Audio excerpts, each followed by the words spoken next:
नमस्कार दोस्तों, computer classes में आपका स्वागत है। आज की क्लास में हम पार्ट्स ऑफ अकाउंटिंग के बारे में जानेंगे। दोस्तों, वीडियो शुरू करने से पहले अपने चैनल को लाइक करें, शेयर करें, सब्सक्राइब करें। आज हम पार्ट्स ऑफ अकाउंटिंग में पढ़ने वाले हैं कैपिटल। कैपिटल का अर्थ होता है पूंजी। पूंजी किसे कहेंगे दोस्तों? बिजनेस शुरू करने से पहले, बिजनेस शुरू करते समय बिजनेसमैन द्वारा जो धनराशि लगाई जाती है। कोई व्यक्ति जब बिजनेस स्टार्ट करता है और बिजनेस स्टार्ट करते समय जो पैसा लगाया जाता है दोस्तों, उसे पूंजी कहा जाता है, कैपिटल कहा जाता है।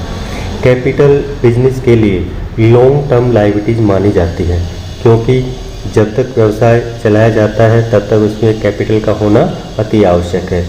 दोस्तों, स्वाभाविक रूप से हम जानते हैं कि अगर बिजनेस से हम पैसा निकालना शुरू कर देंगे तो एक दिन ऐसा होगा कि अपना बिजनेस नष्ट हो जाएगा, बिजनेस ख़त्म हो जाएगा। तो जो कैपिटल हमने लगाई है उस कैपिटल का उसमें होना अति आवश्यक है। अकाउंटिंग का सेकंड पार्ट था दोस्तों लायबिलिटीज। लायबिलिटीज का अर्थ होता है दायित्व या फिर जिम्मेदारी भी कह सकते हैं। और दायित्व को डिफाइन करेंगे, बिजनेस में शामिल ऐसी राशियाँ जिनका भुगतान किसी अन्य पार्टी अथवा पक्षकार को करना शेष हो, लायबिलिटीज कहते हैं। मान लीजिए हमने किसी पार्टी से उधार में माल खरीदा, तो दोस्तों क्या उसको पेमेंट नहीं करना पड़ेगा? तो जो पेमेंट अभी करना बाकी है वो हमारी लायबिलिटीज है।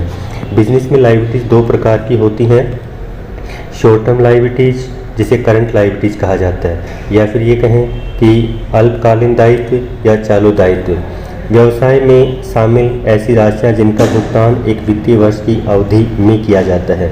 दोस्तों, वित्तीय वर्ष की अवधि होती है 1 अप्रैल से 31 मार्च। इन बिटवीन अगर ऐसा कोई पैसा जो हमें चुकाना पड़ा, उसे शॉर्ट टर्म लायबिलिटीज या करंट लायबिलिटीज कहा जाता है। जैसे सन्डी क्रेडिटर्स, विविध लेनदार, बैंक ओडी, बैंक अधिविकर्ष, शॉर्ट टर्म लोन जो कम टाइम के लिए लोन लिया गया हो, वो करंट लायबिलिटीज होती है।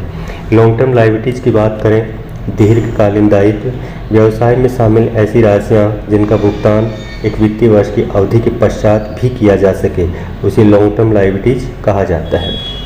इसके लिए कोई बाउंडेशन नहीं होता कि आपको पेमेंट 1 साल में ही करना है। आप 2 साल, 3 साल, 5 साल या एक लॉन्ग टाइम में कर सकते हैं। जैसे capital, bank loan, long term loan इत्यादि, ये सभी लॉन्ग टर्म लायबिलिटीज में आते हैं। नेक्स्ट पार्ट था अकाउंटिंग का दोस्तों एसेस्ट। असेस्ट का अर्थ होता है संपत्तियाँ। बिजनेस में विद्यमान प्रॉपर्टी, जो भी धन संपदा लगी हुई है उसी को असेस्ट कहा जाता है। असेस्ट किसी भी रूप में हो सकती है, कैश के रूप में हो सकती है, बैंक बैलेंस के रूप में हो सकती है, फर्नीचर के रूप में हो सकती है, प्लांट या मशीनरी के रूप में हो सकती है, कंप्यूटर लैपटॉप के रूप में हो सकती है, जो कि बिजनेस के संचालन में अहम भूमिका निभाती है।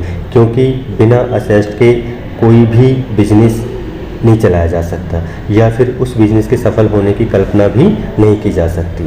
दोस्तों, असेस्ट भी दो प्रकार की होती हैं।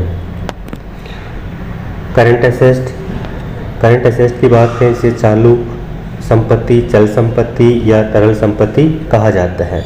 बिजनेस में विद्यमान ऐसी संपत्तियां जिनका बैलेंस एक वित्तीय वर्ष की अवधि में बार बार परिवर्तित होता है, अर्थात ऐसा बैलेंस जो स्थिर नहीं रहता, हर दिन, हर 1 घंटे, हर सप्ताह, हर महीने बार बार परिवर्तित होता है, उसे चालू संपत्ति कहा जाता है। जैसे कैश, स्टॉक, सन्डी डेटर्स इत्यादि। दूसरा था फिक्स्ड असेस्ट। फिक्स असेस्ट की बात करें तो स्थायी संपत्तियाँ, ऐसी संपत्तियाँ बिजनेस में विद्यमान ऐसी संपत्तियाँ जिनका बैलेंस एक वित्तीय वर्ष की अवधि में बार बार परिवर्तित न होकर स्थिर बना होता है, उसे स्थायी संपत्ति कहा जाता है। जैसे बिल्डिंग है, फर्नीचर है, मशीन है, सेल फोन है इत्यादि। अकाउंटिंग का नेक्स्ट पार्ट था दोस्तों एक्सपेंस। एक्सपेंस का अर्थ होता है खर्चे। खर्चे किसे कहेंगे? बिजनेस को चलाने पर आने वाली लागत को ही एक्सपेंस कहा जाता है, और ये खर्चे किसी भी रूप में हो सकते हैं, जैसे दुकान का किराया, कर्मचारियों का वेतन, बिजली का बिल, टेलीफोन का बिल इत्यादि। खर्चे दो प्रकार के होते हैं, डायरेक्ट एक्सपेंस जिसे प्रत्यक्ष खर्चे कहा जाता है। प्रत्यक्ष खर्च को डिफाइन करना हो, माल को खरीदने व बनाने पर आने वाली लागत को ही डायरेक्ट एक्सपेंस कहा जाता है, क्योंकि इन खर्चों का संबंध प्रत्यक्ष रूप से माल को खरीदने व बनाने से होता है।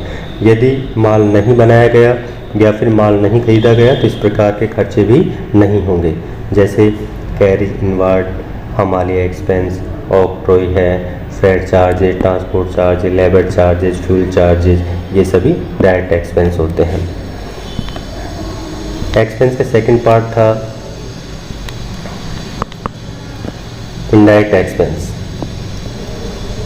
इनडायरेक्ट एक्सपेंस का अर्थ होता है अप्रत्यक्ष खर्चे, माल को बनाने व खरीदने पर आने वाली लागत के अतिरिक्त बिजनेस में जो भी खर्चे होंगे वो सभी अप्रत्यक्ष खर्चे कहलाते हैं, क्योंकि इन खर्चों का संबंध न तो माल को बनाने से होता है न ही खरीदने से होता है, जैसे rent expense, salary expense, carriage outward, electricity bill, telephone bill इत्यादि। दोस्तों अकाउंटिंग का नेक्स्ट इनकम का अर्थ होता है आय। देखिए कोई भी व्यक्ति जीवन जीने के लिए कोई ना कोई काम करता है और उस काम को करने से जो पैसा मिलता है वो उसकी आय कहलाती है। बिजनेस की दृष्टि से आय की बात करें, किसी कार्य को करने पर प्राप्त होने वाली राशि पारिश्रमिक प्रतिफल को ही आय कहा जाता है। आय दो प्रकार की होती है दोस्तों, डायरेक्ट आय की बात करें तो प्रत्यक्ष आय। किसी कार्य को करने पर प्राप्त होने वाली राशि को ही डायरेक्ट इनकम कहा जाता है, क्योंकि इसका संबंध प्रत्यक्ष रूप से उस कार्य को करने से है। यदि वह कार्य नहीं किया गया तो इस प्रकार की आय भी प्राप्त नहीं होगी। जैसे कोई भी व्यक्ति कोचिंग देने का काम करता है और कोचिंग से उसको पैसा मिलता है वो उसकी डायरेक्ट इनकम है। ट्यूशन फीस हो गई, एडवाइस फीस हो गई, ये सभी डायरेक्ट इनकम कहलाती हैं। नेक्स्ट था दोस्तों इनडायरेक्ट इनकम, अप्रत्यक्ष आय। किसी कार्य विशेष को करने पर प्राप्त होने वाली राशि के अतिरिक्त प्राप्त होने वाली राशि इनडायरेक्ट इनकम कहलाती, क्योंकि इस प्रकार की आय बिना कोई काम के प्राप्त होती है, जैसे commission, discount received, interest received, coupon, gift voucher इत्यादि। तो दोस्तों बने रहें अपनी क्लास के साथ में। नेक्स्ट क्लास में अकाउंटिंग में कौन कौन से ग्रुप, लेजर, वाउचर काम में ले जाते हैं इनके बारे में आपको विस्तार से बताएंगे। तब तक के लिए नमस्कार, जय हिंद।